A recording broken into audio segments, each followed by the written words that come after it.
used to think that the process of investing was so complex that I was so overwhelmed with the thought of learning something new and losing my hard earned money doing so.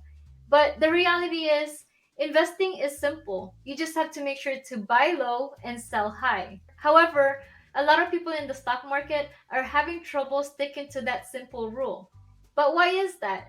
Experts say that it's because most investors don't take the time to understand what it is that they're buying. Always remember that when you're buying a stock, you're buying a piece of a company. Most people, they bend over backwards just to research a company that they've never heard of before. I'm not saying that that way wouldn't work, but why complicate things? Why would I look at other companies that I've never used before when I can start with what I already know and what I'm familiar with, and that I can evaluate based on my own experience with the products or services that I use?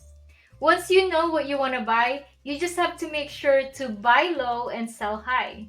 The step by step process can be learned quickly, but the emotional part of it is the one that could be difficult to learn.